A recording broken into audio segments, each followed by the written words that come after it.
So what's very interesting is that Krishna himself takes personality. He takes responsibility and he comes if there's nobody suitable. So the mission needs to be accomplished. There's some structure that needs to happen within this material world.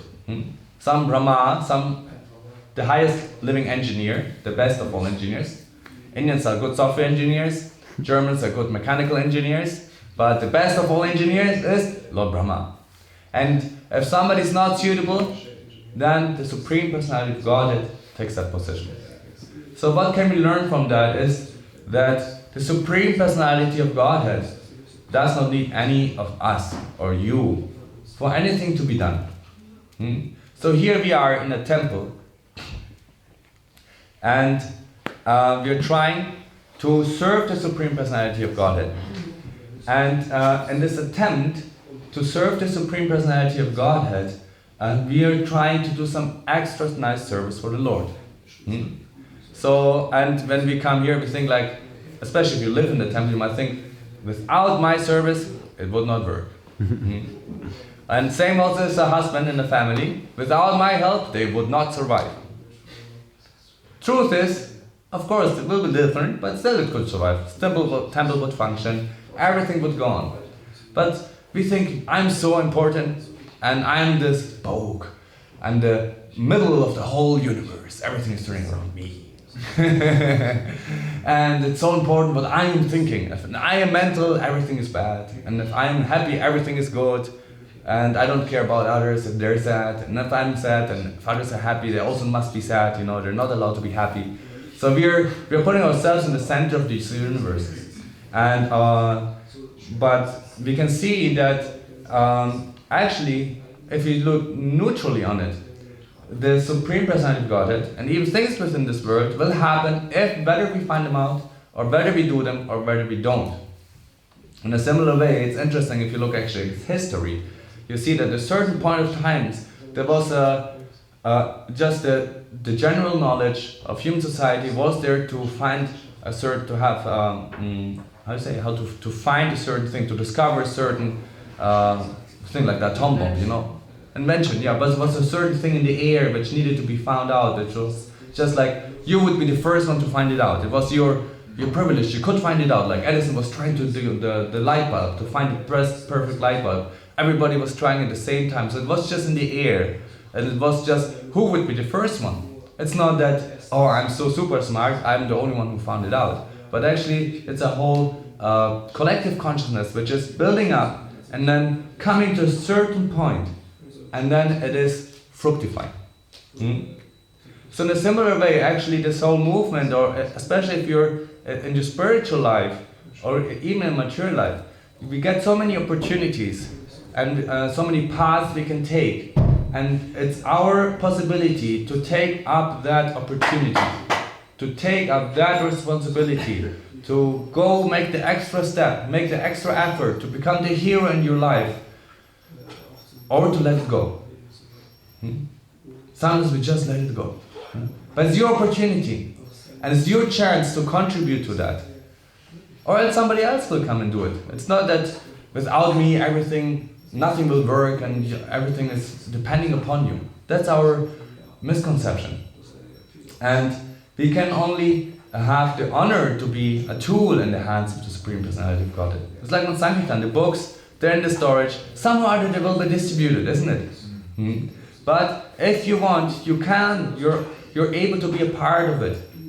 So we're praying, please let me be a tool, let me be like handing the mercy over. Or even the temple, you know, somebody will clean the pots. If you're completely Maya and not there, somebody else will come and clean. Somebody else will come cook, somebody else, but it's your honor. You're here in the temple, you can come and listen to Bhagavatam, you can listen to the Supreme Personality of Godhead, you can serve your family, to become spiritual. We can do something to elevate ourselves in a spiritual way, and it's our opportunity to make it perfect. If we don't make it perfect, then we're just procrastinating. We're just putting things on, and that's actually our mistake. That we are not on the edge. We're not on the cutting edge. You know when you're on the cutting edge means that you're right.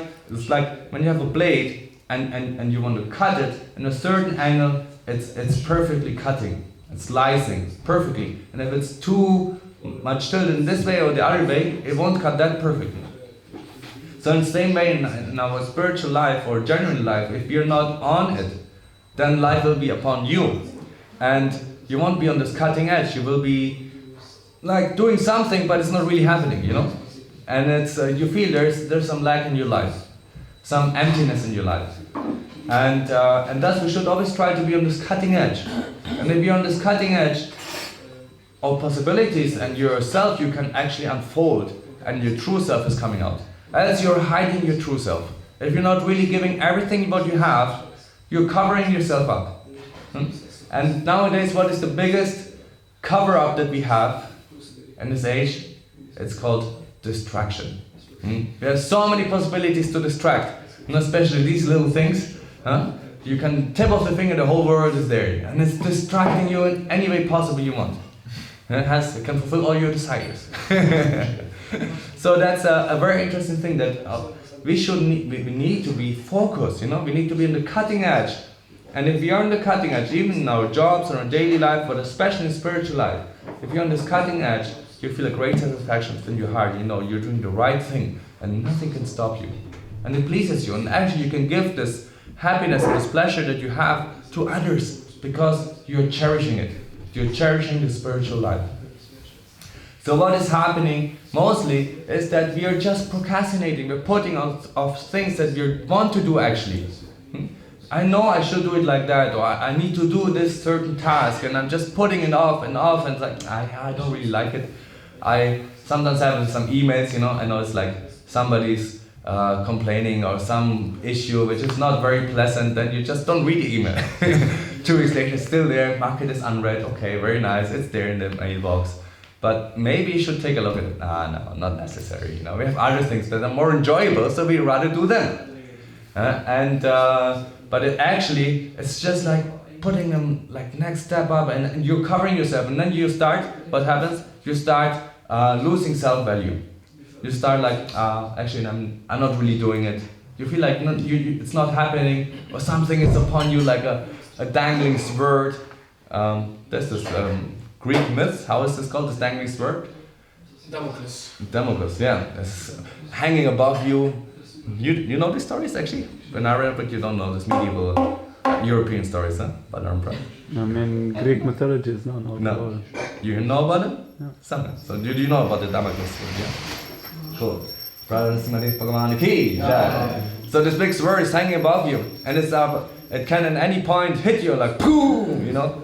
So at the same time, the same thing is if you keep procrastinating things and I do them later, then it's like it's hanging there, and it's like one point it's gonna hit you. It could hit you, you know, and in such way we sometimes we're putting things ahead, and especially if we put in a spiritual perspective, the main thing that we're procrastinating is to become pure devotees. You know, it's like you know we do a little this, we do a little that, we're not completely there, and it's like at one point of time, you know, we will die. Anytime we can die, you know. It's like you're going on a car ride, and it could happen in the next corner. It could happen so quickly. You slip on a banana. It's a funny story in Peru actually. We told ourselves as children in the Gurukul. We said there was and Peru is known for earthquakes, and there was a big Japanese man who was very rich, and he thought he's gonna build the perfect earthquake-safe house, and nothing's gonna happen to him. So there was a big earthquake, and you know the earthquake it's interesting. You don't have no shelter, nothing. You know, everything is shaking, so it's pretty scary. So he was very scared, and everything was shaking. It was magnitude 7, huge earthquake. So he came out, everything was broken, the whole neighborhood, the road split open, but only his house was standing. His house was standing. He saved himself. So glorious, he comes out on the street. And he's the hero, and everybody's like, wow, I wish I would have that house, you know? And then there's a banana peel. It's a true story. He slips, and he dies. So if you're supposed to die, who can save you, you know? Banana peel might be there. Something else might come. The pujari might become angry. Something might happen to you. And on the cutting edge. You're on the cutting edge. And you just might lose it. So you should take any possibility to be completely spiritual life, to completely be chanting your rounds, to be reading Srila Prabhupada's books, you should take this opportunity. And if you're just procrastinating to become good devotees, to chant in a nice way, to chant the holy names of the Lord, Hare Krishna, Krishna Krishna, Hare Hare, Hare Rama, Rama Rama, Hare Hare. If you're procrastinating doing this, we won't be helping ourselves much. We're just like, we are helping ourselves to rot. We're rotting little by little, we're starting to rot. And we're getting a foul smell, it's like, it's not smelling very good. And our mind won't become very happy. But if you're on this cutting edge, where you're actually really starting to be in spiritual life, fully on chanting your rounds powerfully, doing your service in a powerful way, then you feel satisfied.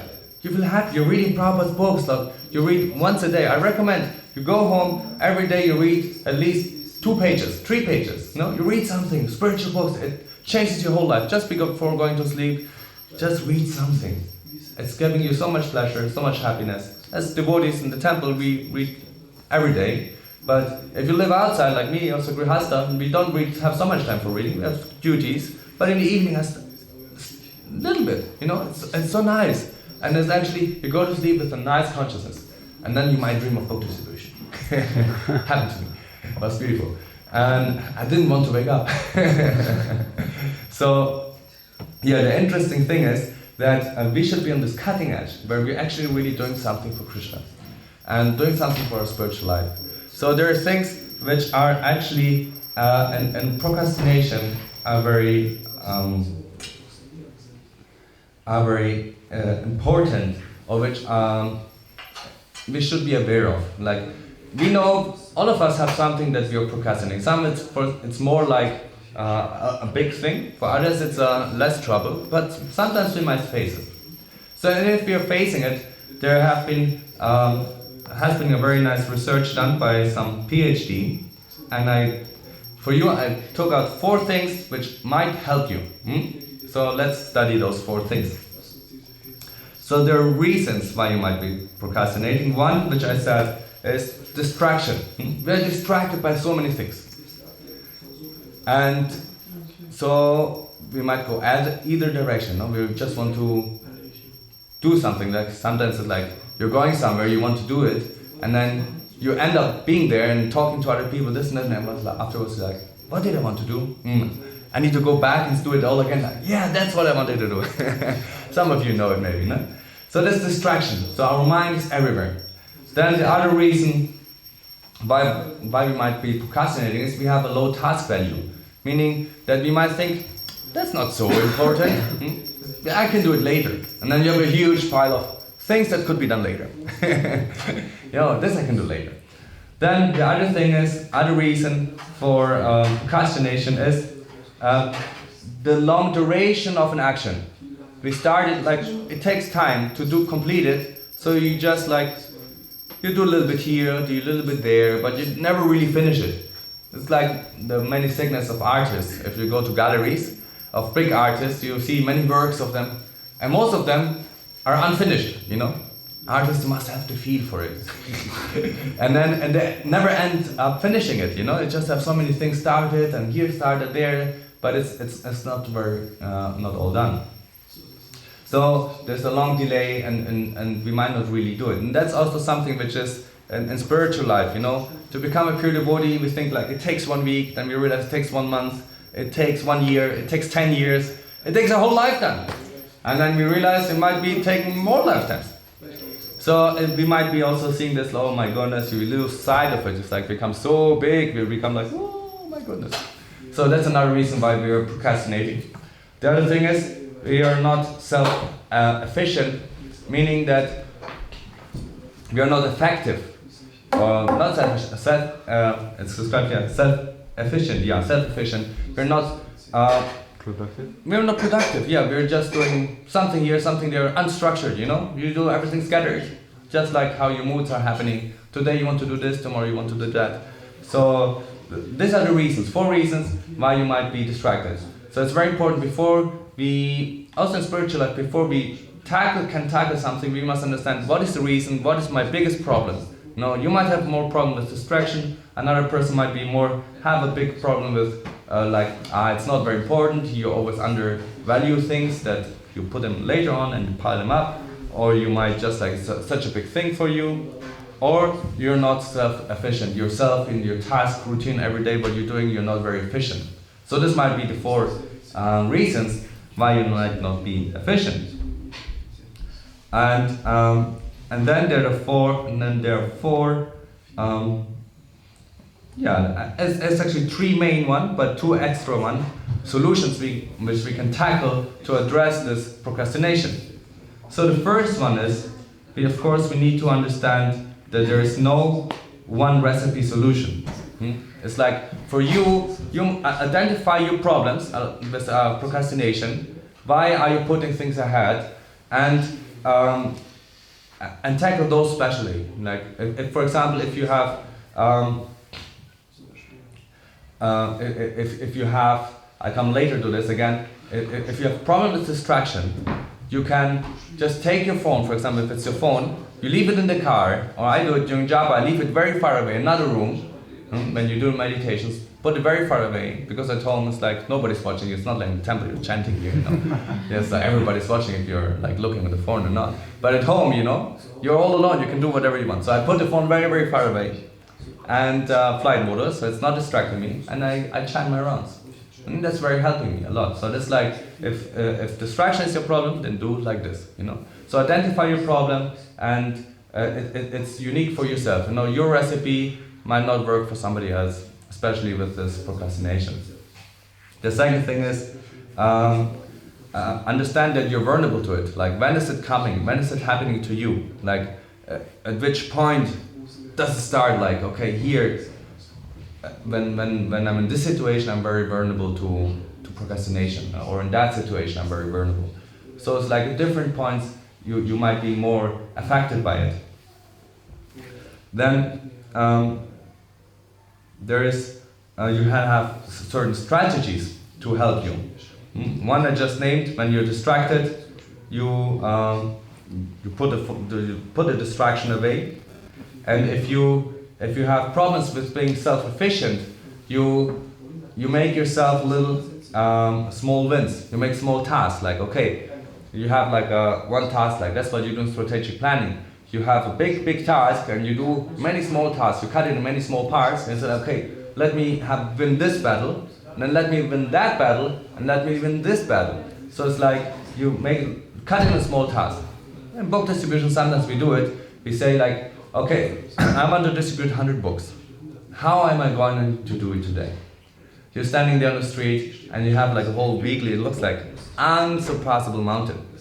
But then you say like, okay, I'm going, let's say for the ease of calculation, you're standing 10 hours on the street, and you're trying to approach and touch people's hearts.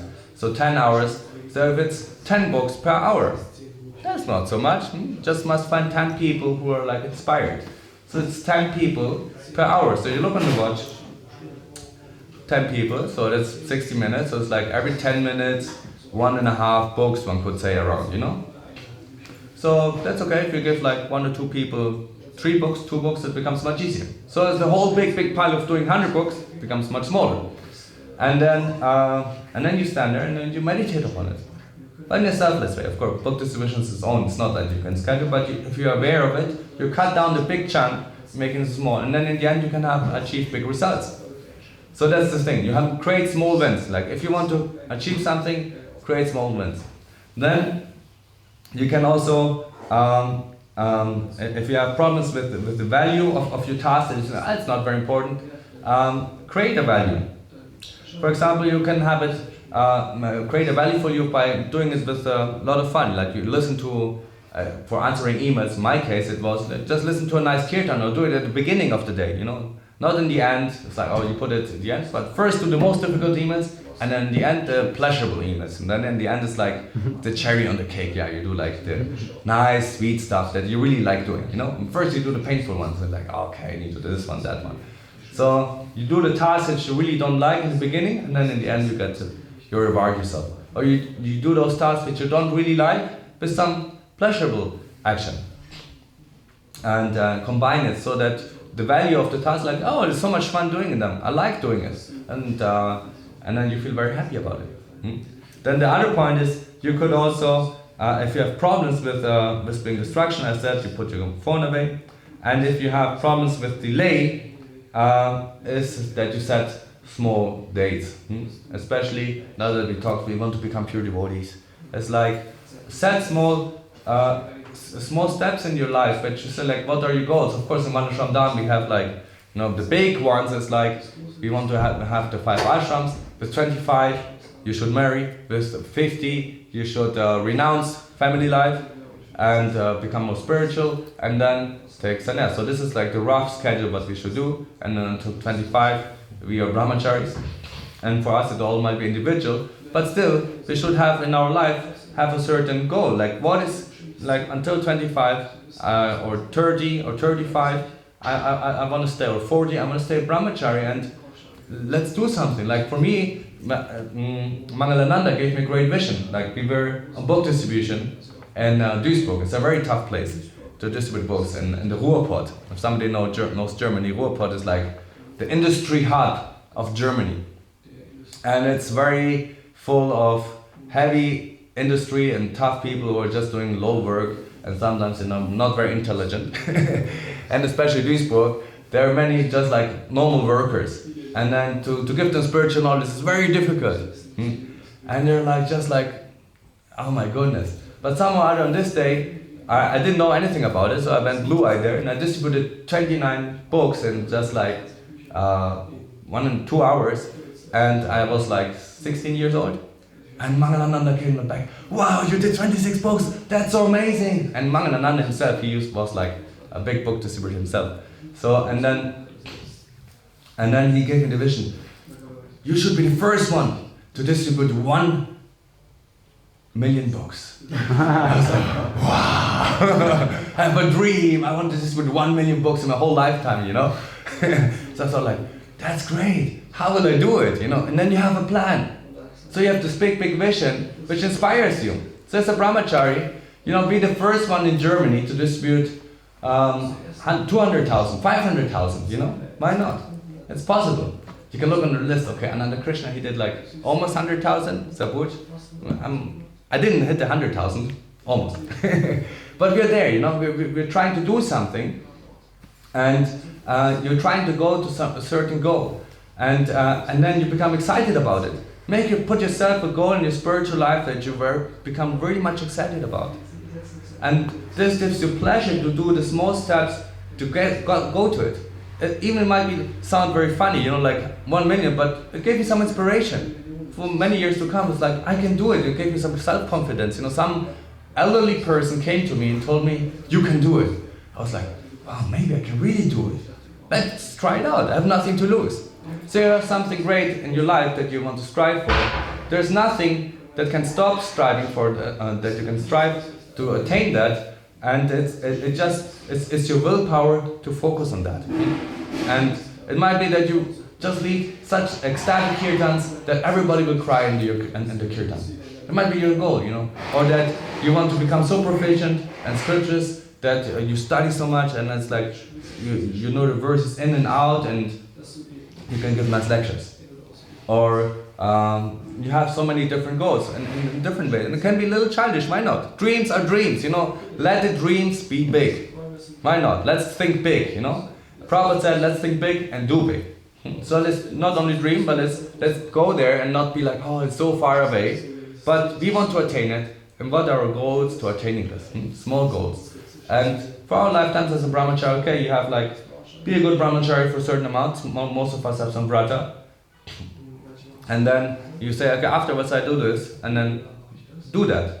For example, if you take any project up, like Balaram Prana is doing nowadays, he took up European projects, and we hope that he will do it great. So we can say, okay, it's easy, now we have a project, let's have a goal. We want to inspire 100 youth in 1 year to have a complete spiritual experience. Such an experience that will be life-changing, maybe. Or we are book distributors, and we go out and say like, I want to find 1 person, 2 persons every day where I feel very happy, where I feel like these persons, they really took the book with so much happiness, with so much gratefulness. That's it. Or in work, like we do something, let me achieve a task, like there's this corporate identity, and then we might not identify with it, but you might say, okay, let me achieve this and that goal, and I work to this small little goal, even or like become department head or something. It is something that you achieve for. But even better in your spiritual life, bring your family together, because that's the main thing in Grihastha life, that we as a Grihasthas, we are responsible to bring those souls which are coming to Krishna. And if we're bringing them towards Krishna or towards spiritual life, then actually family life becomes precious. It becomes a temple. It's Grihastha, it's an ashram. It's not just like a Grihamedi, it's a dark well, it's described in the Vedic scriptures. If we just use it for sense enjoyment and distraction, it becomes a dark well where you're pulling yourself down. But if you put in spiritual life, it can elevate you and make you a saintly temple where you have saintly persons growing up in a wonderful environment, and which can bring light to their environment when they later grow up themselves. So it's very important that we ourselves are very spiritually powerful, and we can have a goal like, okay, let's be the very nice family. Let's have my son become such a nice person, like the great saintly person that we know, and it's like, let him become a great servant. So we can have all different kinds of visions that we want to have, and we should have them and not let go of them. Like, what is your dream? What is your big dream? Why did you come here, and what do you want to achieve? And achieve that dream. Go for it, full on. No, and it's fun. Why not? Like, we did book distribution, then we made it fun. We went to festivals, we went to universities. You go to the lakes, you have some fun. So whatever you want to achieve, make it fun also. It's not like a hard and fast thing that you want to achieve and you're like pressuring, it's like must happen. But you make it fun, and it will give you so much pleasure. You will attain so much in your lifetime. So these are the 4 things that I would want to say about procrastination, and be aware of it in your life, so that you can continue, that you don't just keep standing one point and the sword is dangling upon you, might be falling upon you any moment. But take the next steps. Make yourself a vision. Don't be distracted. Put the things that distract yourself from achieving the big dream. Put them to the side. What is that you want to get? And make yourself some little steps, how to get there. Set certain times, like by 25 I want to do this. By 30 I want to achieve that. By 35 I want to do this. Why not? Have a line, do it. And once you do it, you feel like, wow, you're so powerful. You achieved step number 1. And there's nothing that is not impossible. So it is all possible if your mind is set to it. And it's so much pleasurable. It's try it out. Give it a try. Give it a shot. And there's nothing to lose on this way. And if you see, regarding to the verse, it's if we are not qualified, Krishna is going to find somebody else more qualified. If there's not a qualified Brahma, he will find somebody else. So it's our opportunity to do that, to fulfill our dream. It's our opportunity. We're just procrastinating mostly. We're like, usually we're not, there are 2 problems, like we don't know actually what we want, or we know what we want, but we're not, we forget about it. It's like, it's not very serious. It's like, yeah, it's now. Or we don't have trust in ourselves that we can actually really do it. We don't trust ourselves. And then we are like, yeah, I will never do it. So go into it, try it out, and fulfill your dreams. Become whatever you want to become in the service of Krishna. Spiritual dreams. Material dreams, they will come and go. This will never be fulfilling. It's interesting that those rich persons, they don't have any desire, any excitement when they attain something. It's like to impress somebody who has so many things to impress him, it's not easy anymore. It becomes more difficult, So to give a billionaire, to impress a billionaire, you need to give like millions of years, Materially seen. But spiritually seen, if you don't need much. So invest in your spiritual qualities. Might be some spiritual talents or might be spiritual goals that you want to achieve. Something that you can do for Krishna. And everybody of us has its unique gift to give towards Krishna. Everybody's an individual, and you just need to find it out, and do it. Try it out. Give it a try. Chaitanya Charitamrita ki Jai. Hare Krishna. Any questions or comments? Ja, Björn. Du bekommst ein Mikro.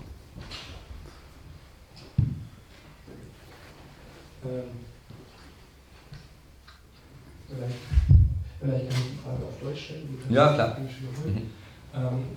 Genau, also das war sehr inspirierend, vielen Dank dafür.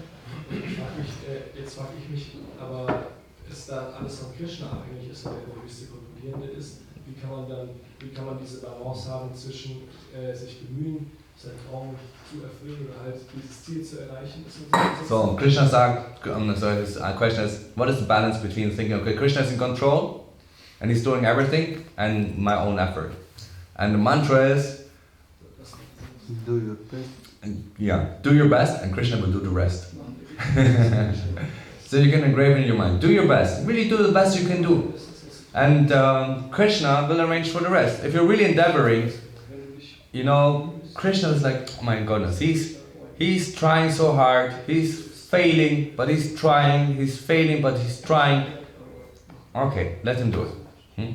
Same thing in material things, like Edison, said like he tried 3,000 different items until finally he made a light bulb. So if you want to do something great, it needs a sacrifice. It's not it's gonna come just like, okay, I do it, I want to do something great, hit the button, boom, yeah, I did it. If you want to do something great, then you must work towards it. Step by step by step, and just continue trying. Even if you fail. There's this one child, they were having a race, and then the race was starting, and they were running off. And he was actually the favorite of all because he was the fastest runner. But just when they started, he fell down. He slipped. And then it's like, oh no. And he looked like, what should I do? And I said, okay, let me just get up and continue running. So he continued running. He almost took the others in and then again fell down. He fell and everybody, the whole crowd was like, oh no, second time already falling. He stood up again and continued running. And almost caught up again. Again fell down. He stood up again. And he continued running, fell down again. And then, he still, even though the others were far away, still he stood up and continued running. The whole stadium was cheering for this boy because they were feeling so much compassion for him. He's trying again and again. Even the number one, nobody cared about him anymore. A small child, he was trying really to win the race. And because he was trying so hard. In the same way, if we try for Krishna, the Supreme Personality of Godhead, just stand up again, do it. It's nothing which can stop you.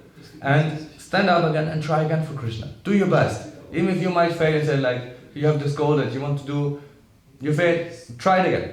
Try it again. Try it again. Of course, we don't go with the head through it, that we use our intelligence. Maybe instead of doing like this, you can do like that, or go use this door. Use your intelligence, but try doing it. Try doing it and work on yourself. And improve yourself, and that's where you can actually grow and do something for Krishna. And if the results come, like the verse in Bhagavad Gita says, you're entitled to the actions of your duty, but you're not entitled to the fruits of your duty. So you're entitled to do what you do, you must do it, but the fruits of it, you might come or might not come. But still you should do it, your work. And if they don't come, still you become happy. Satisfied, and that's the greatest pleasure. If they come, yeah, great. If they don't come, okay, no problem, you're renounced. Then you're always happy. But if you're always like, I must do it and I don't see any fruits, it's not happening, try, continue working it, and it becomes like a diamond. You polish it, and in due course of time it starts to shine. Balaram Pran. I hope that answered it. Do your best and Krishna will do the rest, okay? I just want to reflect a little bit on procrastination. Yeah. And it is said that procrastination is actually like a symptom, not a symptom, what do you call it? Yeah, a symptom of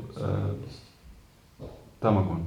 Yeah. When somebody is in the mood of ignorance, he just keeps procrastinating. And then And then there is another aspect of like it's always easy to create new projects. You know, we have always new ideas. One may be creative, and we start something, but it's the most difficult is to maintain it. Yes. So I was just reflecting like how these three mentalities can influence a certain project. Like for example, Narahari Mataji says it took her 10 years to develop this standard now in the kitchen. Yeah. Before it was not, you know, like this standard of cleanliness, order, and so on. And but sometimes I see we are like starting certain projects. Everybody is enthusiastic, fired up about it, and then they're like gradually with time they just deteriorate. Nobody remembers anymore that we started such a nice thing, but was not able to maintain it. And then at the same time, sometimes we're doing many things that we end up procrastinating almost over half of them because it's the same reason. So anyway, just trying to reflect, and my question is that, like you gave these 4 reasons, or kind of psychological reasons why we are procrastinating, for procrastination. But do you think through our sadhana, which means trying to develop the mood of goodness, then this comes naturally, this overcoming this procrastination? I mean, it says if you're continuously chanting the holy name of the Lord in humble state of mind, think yourself lower than the straw on the street, you will become pure. I mean, there's nothing else that you need actually. Just continue chanting, and everything else will come in its place. It is possible, and we can also just have faith in it. But you can also work on the things which will help you to chant. And you might need it, but it's not completely necessary. But if you consciously work on it, it becomes easier. You can make your life easier. So it's like yoga, you know, or pranayama. You can do yoga, and it's helpful for your mind to set your mind. That's why it was created, to facilitate powerful meditation. So in the same way, all these things, there's you could call it psychological tricks, or awareness, which can help you. These tools, they can help you to go faster towards Krishna. Like if you're aware of your faults, you can grow them. If you know it's like in engineering, if you have a machine and you know there's a weak part that might break, then if you're aware of it, you can replace it. If you're not aware of it, then you use the machine and a big disaster happens. The same thing in spiritual life. If you're not aware of your own faults or your own shortcomings, you're blue-eyed, like, you run against the wall all the time, against the same problems you have. Of course, in one point, Krishna will just give you the mercy, but it's like a little unlikely. But you should be conscious. Chanting should make you conscious, and therefore these things, like I said, it's like should make you conscious of how you're acting, and we can grow in it, and thus if we become conscious, we can overcome this procrastination. We can overcome this other thing. So, but be conscious of it, and what are the issues? Why are you doing this? And if you become conscious, a self-reflective, introspective person, actually most of the things that you see in the scriptures or other things, you say, yeah, I thought of it, makes sense. Actually people think all these points which I read, it's nothing new for you. All of you know it's like you're delaying, you're putting things like way upwards, you're being distracted. All these things, you know yourself, it's all there, these are your problems, but maybe they were not worded as such. And then once you know them, actually, yeah, that's my problem. I'm just being distracted. It's not that I'm a fool or something. So let me put the phone away, and it just might help you so much that you're like, okay, it's powerful, it's working. You have some tools which can help you. Else you might feel like overwhelmed by this problem that you might not be able to work on it. So if you identify them, then it can make it easy to help work on it. Can facilitate easy work on it. The other thing is what you said on maintenance. And then tamagun, not doing it at all, and then passion to create something new. We have many new projects we create, and that's it's a thing of procrastination. I would also say procrastination means you put things that you should do forward. It means you have started a project, but you're not completing it because you're just putting it forward. So it's easy to start a project. Everybody, it's fun, start something new. We like always the new page, we like always a new day. So, but what you already have done, there are also some ending tasks to it, and sometimes, usually we're just putting them ahead of us, and then we're never really completing the task, or standards that we do in the temple in daily life, we start something and then the standards are not kept. But that's nature of mature world. Mature world is always going to start something, end something. But we must find the balance to carry it in a certain way. And what we can do is, especially in the projects, becomes difficult because there's so many people involved. It's not only depending upon you, it's also depending upon others. You just do the duties that you can do to fulfill the task that it will happen. And if it's outside of your range of responsibility and power, there's nothing you can do. But you did whatever you could do to do your part, share of it. So we do our share, and that's all what we can do. We don't need to worry about big things that are not within our range of influence. And if we worry about them, we just end up like most newspaper readers. Oh, there's a big accident happened in Bakhmut. Or here, some big explosion. Oh my goodness, so terrible. But what are you doing? Okay, close the newspaper, drink your coffee, What's the use of it? About worrying the whole world. But worry about your family, about your area of influence. What can you do to make your child happy? What can you do to make your wife more spiritual? This or that. Worry about your area of influence. Don't need to worry about everything else. So in a similar way, worry about the prompts that you have on your desk and what you can do. And to not procrastinate, be powerful. And if you're a powerful influence, it's like, I just look like, yeah, that's nice. I don't need to procrastinate. I start something, do it, end it. It's very nicely streamlined. It's powerful. Yes, let me be inspired. It creates a certain culture. Then you create a certain culture. And this culture can be very positive.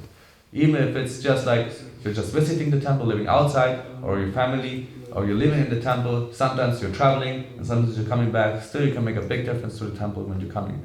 Saintlies, sadhu sangha, sadhu shastakai, lava matra sadhu sangha, sadhu siddhihai. A moment's association with the saintly person can give you the full perfection.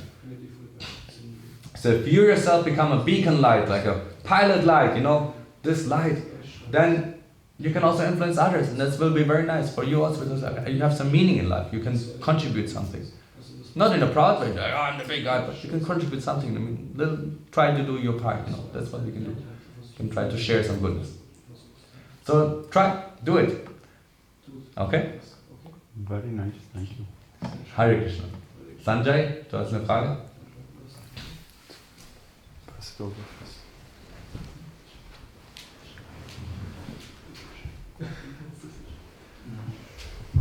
What about another reason for procrastination is fear? Yes. Can you say something? I will be in the kitchen with your friend. Fear of, could you specify more? Fear of what? The action itself, to do it? Fear, I would say especially lack of success. Fear of lack of success. I can think of two things. There is one thing to be afraid of not getting the result we would like, and there is also fear of, I noticed that for myself, is that we think that yes, I want to do something nice, but if I start considering what I have to go through before I can do like that, and also I feel like the fear of seeing what Krishna is expecting, because Krishna is expecting. I can answer very shortly. Just jump into the cold water. Take a cold shower. It's very good. And it's just keep trying. And it's beautiful. It's sometimes when you're standing on the cliff and you're jumping 10 meters, 5 meters, and you're just there, you're looking down. Oh no. The more you look down, you're gonna jump. It's like more scared, like, oh no. But I figured out anyway. Just jump it. If you want to jump, jump. If you don't want to jump, don't jump. Just do it and decide right now. So it's like the same we have also in relationships. Shall we marry? Shall we not marry? If you want to do it, do it. If you don't want to do it, don't do it. So it's very important that we make this cold jump, and whatever it is powerful. Whatever you're going to experience down there in the water is going to be perfect. Because Krishna is protecting you. He's giving you what you should get, and it's not giving you what you should not get. But you try it. There's nothing you can lose. Is it good? Yes. Not convinced. Yeah, the thing is, don't overthink. Don't overthink this thing. It can be one problem. If you're overthinking things, you make out of a mouse, an elephant. So just try the action that you want to do. Give it a try. Don't be afraid of the of failure. Yes. I'm thinking one step more is that is death also a mouse which we make into an elephant? I'm afraid of death. I'm always in that house, it's deathly. That's like, if it's deathly, I would, okay, you can be careful about that. You know? But it's also just a small thing ultimately. If you mean in the big picture death, if you're scared of death, of course, that you're scared of death, and in due course of life, death will approach you. Or are you saying the action is dangerous itself? Well, I'm just thinking, we're looking forward to that event ultimately. Okay, looking in the big picture, yeah. If we're honest in spiritual life, we're looking forward to that. So, yeah. And so, and I'm spontaneously thinking that yes, from the absolute platform, it's also a mouse. It's not very significant, but yeah, from a spiritual perspective, death is actually, it's not a mouse. It's if you're a saintly person or live a good life, and you try to do something for Krishna, then death is something you're kind of, as you say, looking forward to. It's something nice, you know, change of service. You know, let's see where we're going. Like my spiritual master said, it's a change of service. Let's see what's the next service, and let's see where we're going next. So it's something nice, and but somebody who's like attached to material things and comfort, then becomes something ghastly. You know, everything is taken away. But it's like every day we're actually dying. You know, we could see if you're falling asleep, you're letting go of the day. You know, the day is gone, never to be taken again. In a similar way, if you're dying, your life is gone, never to be changed again. So every day we're dying, and we're still good with it. And if you have a good day, you have made good things, then you feel powerful. The spiritual things, then you feel powerful. Especially if they're spiritual. Good, it's one way, but if they're spiritual, become more nurturing for you. And for everybody else also. You feel like, yes, that's very powerful. So every day, don't be afraid of it, you know. There's not going to be a next day. There's going to be, there's no end to it. And just we need to be conscious of it. And do a jump into the cold water. When you jump into the cold water, and the thing is, if you in the end you approach the death and you never jump into the cold water, you're gonna regret it so much. So jump. If you have a great project, something that you want to do, jump into the cold water and do it. It's so satisfying. Even if you fail, no problem. In the end, you face death and say, I tried it. I tried it. Why not? And that's very good. You want to have also a question? Yes, please. A microphone.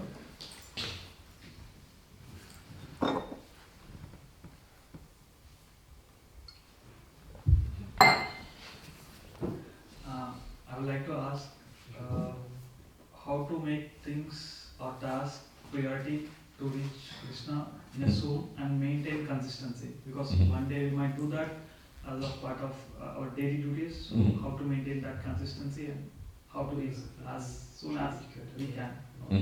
Yeah, very good question. Thank you. We call this in spiritual life sadhana, to have a spiritual routine that we do every day to go towards Krishna, a practice.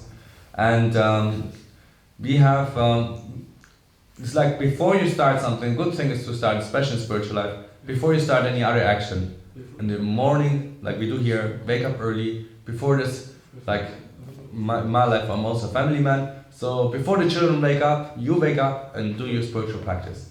Do your japa, chanting of the holy name. You do some reading, and it's powerful before they wake up. It's so good. And then once they wake up, okay, you have time for them. Give them quality time. But once your spiritual activities, do them there. So have like, for me, it's very good. I'm a scheduled person. So if there's a, if I do, it's said, if you do it for 3 days consecutively, there's you have the high standard, the high possibility that becomes a habit. So the more often you do it at the same time every day, you have a great chance of doing it as a habit. And once you have it as a habit, it becomes natural. Like you do it every day, you wake up and do rituals. Everybody has rituals. You know, wake up, dress, brush your teeth, and then what do you do? So instead of going onto the phone, or before sleeping also going to the phone, do something spiritual, you know? Because of course I understand, sometimes you have a lot of work and then at the end of the day you just want to relax. But put the time, okay, here's the relaxing time, you space out in the internet or whatever, and then you have the time where you do spiritual practice. And this is very powerful, do it every day. You know, easy is morning, and then for me also as family man, it's easy in the evening, because everybody just fall asleep. Then okay, then you read something and shortly before that, spend quality time with the family. And because also sometimes we make the mistake that we're very spiritual, like very eager, and then okay, family, don't distract me, everybody be quiet, you know, it's like, and we become ignorant and also hurt them, and they think like, what is this guy with his spirituality? They become averse to it. They think like, that's something unnatural, it's not something nice. So make it natural, make it happy, you know. And if they should be part of it, then make it a happy part, like arati. I'm making with my son, he's 2 years old, and we're making every evening an arati for the deities, for Jagannath. We have Jagannath at home. So it's very beautiful. And sometimes he's already in bed and I start ringing the bell and arati, and he comes out of the bed, let's do arati, you know. So it's beautiful. So you make it a certain ritual, something also you do together with the family, and it becomes very nice. So do it as a ritual, try to do it every day, and have that's the framework of your spiritual life. Have a framework, and that's very important. The better the framework is in which you package your life, the better it is. Also you have a noon break at work, you can read something or do something. But make it human. If you make it too rigid, then it becomes almost impossible to keep it. If you make it too loose, then you have too much space. Especially all these distractive things, you know, put them away. When you want the time that you want to do it, put them far away. It's very helpful.